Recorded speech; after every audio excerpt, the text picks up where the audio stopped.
have to be ethical. We have to be moral. We have to have some principle. Here walking Dr. Pearlander Dog. Good evening. I stood up. Good evening.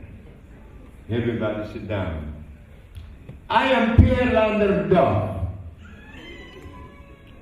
And I am the leading hematologist at the University in Abidjan. And I have been treating a sickle cell patient for 14 years. AS group. And what is significant in this patient is that every time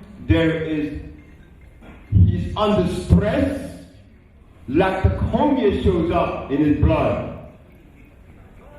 Under certain stress condition, lactocomia shows up.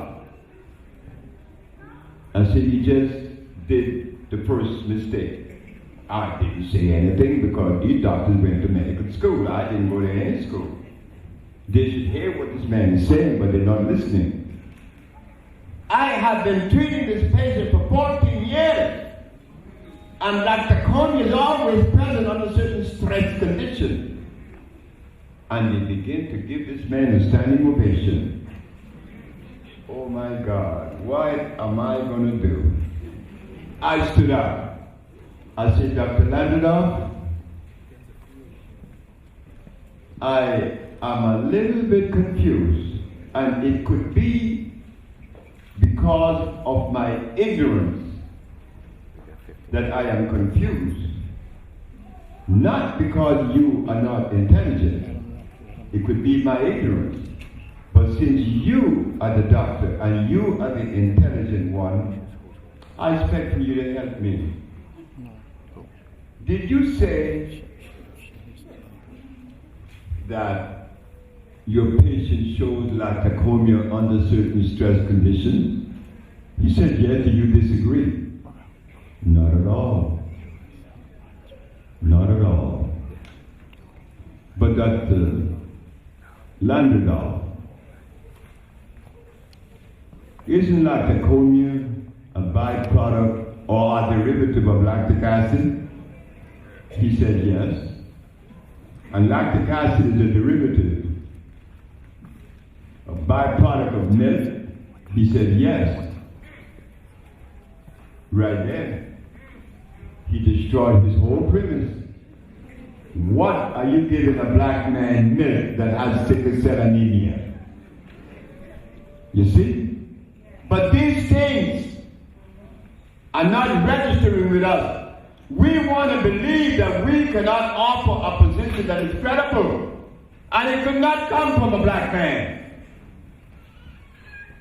Especially one like me. How could you believe me when I didn't go to school? When it is school that determines whether you are smart or you are dumb. Well, I must be dumb.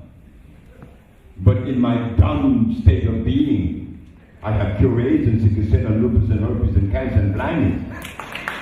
So what's going on? Am I really dumb? So I said to him, Dr. Landoff, what is sickle cell anemia? This response was truthful.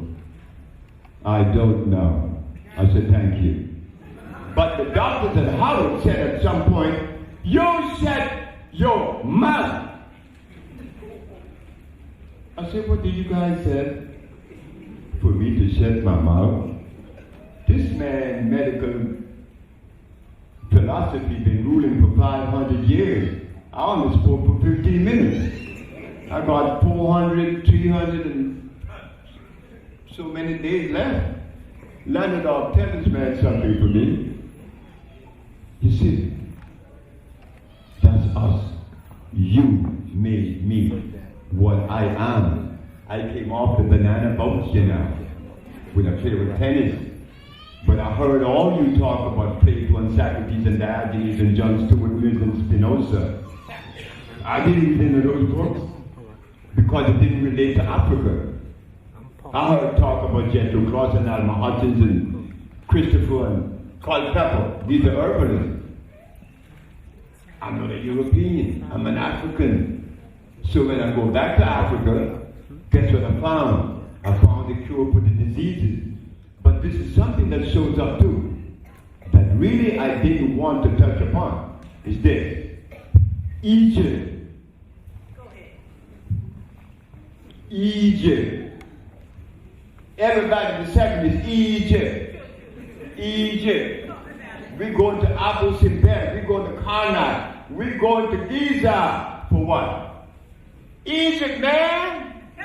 It's the cradle of civilization. I said, oh yes? Well, how come it came and left? Showing us that change is the only thing that is constant. So what you going to Egypt for? Man, you shut your mouth. I said, hold it, man, I'm going to the jungle. When I came back from the jungle, I gave Michael Jackson's son as Herb, the son that you guys don't know about. His name is Mikey. He lives in Norway. He had excruciating headache for 5 years. I gave him an herb named Sia. He took a tumor out of his nose 20 minutes later. And those that went to Egypt to the desert, they came back with a souvenir. I came back with healing. The jungle is alkali. There is nothing in the desert. We are not desert people. We are forest people.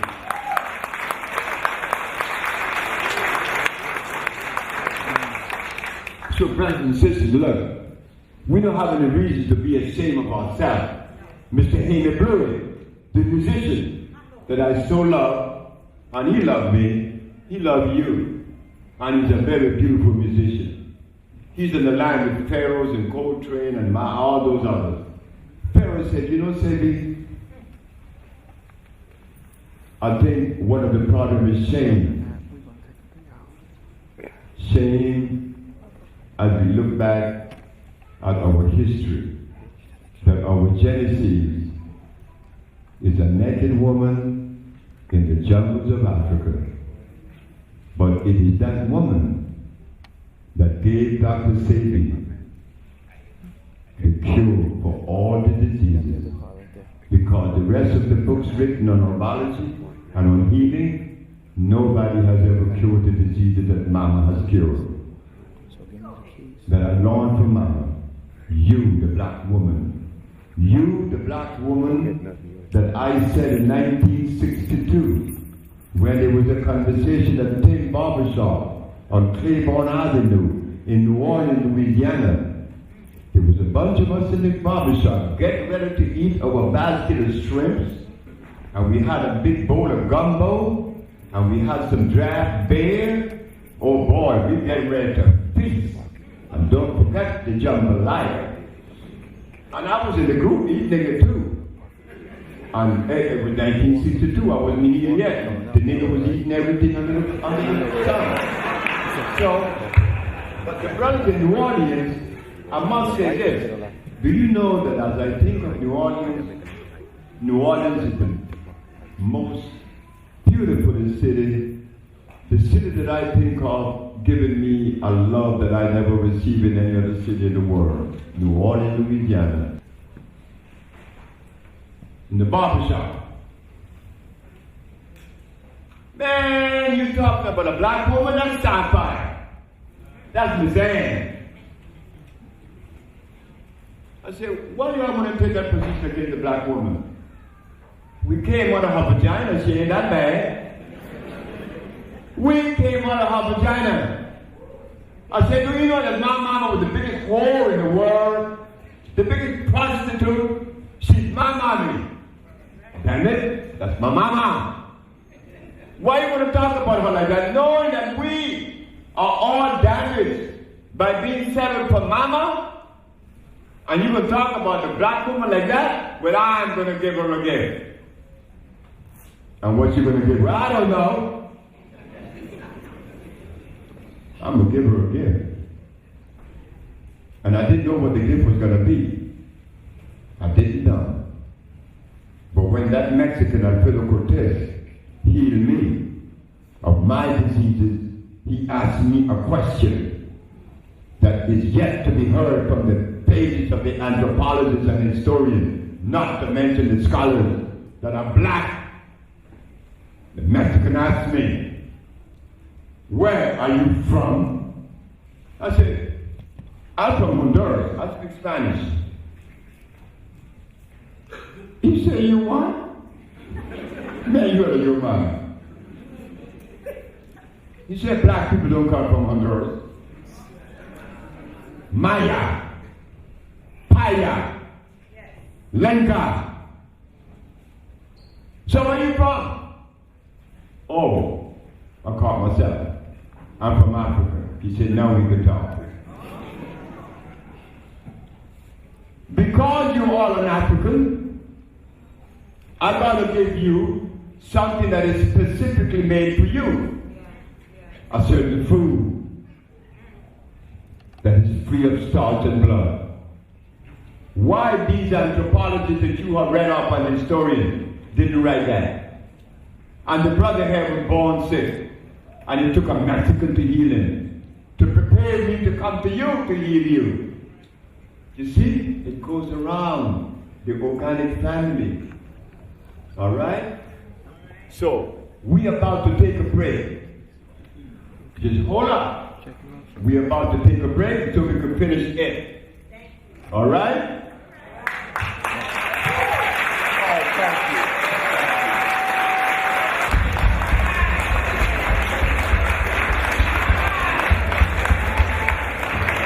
I'm back. Brother is back. Many times, I want you to make sure you get the envelope. Many times, there are many of you who have been to the village in Honduras looking for help. You come with skin cancer. Dr. Sebi, I only have a week to pay for. She got skin cancer. That's pearl. How could you cure someone with skin cancer in a week? She had to stay there 2.5 months. Who paid me for that 2 months? Plus, nobody. And there were others that came that didn't have any money, but they were dying. I'm supposed to just kick them out. You can't do that. You cannot do that. She's part of the family. So what I decided to do, with the aid of my mother, to put Bolingo together. Bolingo is the Bolingo Health family, in which you are going to donate money to buy that village. That we could say, we own something, not Dr. Sebi. So that when you get sick, you don't have to think about paying me $1,500 a week or $1,000 a week. That's really ugly. You have allowed me to charge you money. No, we're going to buy the village. I'm selling it. When you join Bolingo, not only will you own the village, we're going to open healing centers in New York, Chicago, Atlanta.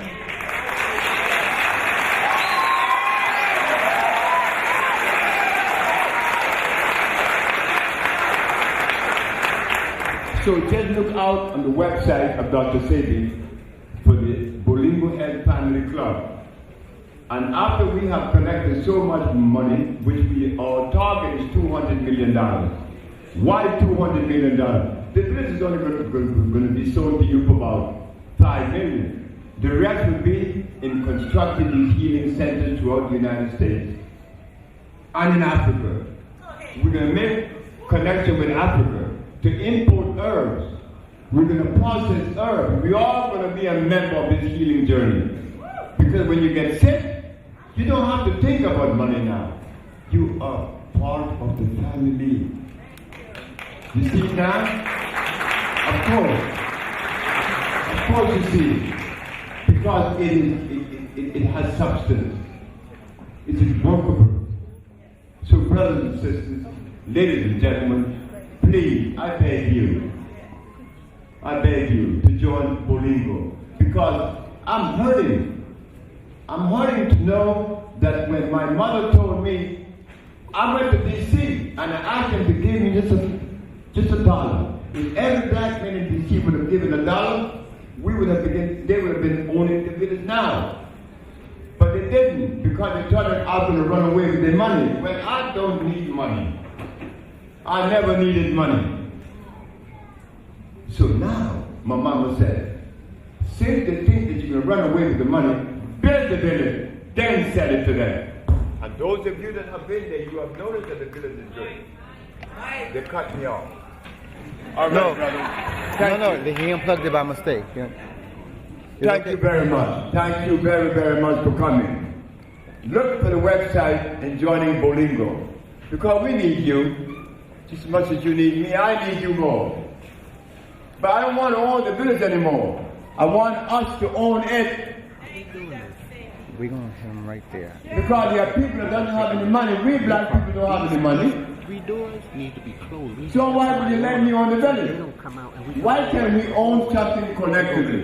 Whether you're Muslim, whether you're Christian, whether you're Buddhist, you are my brother. All right. Thank you. Thank you very much.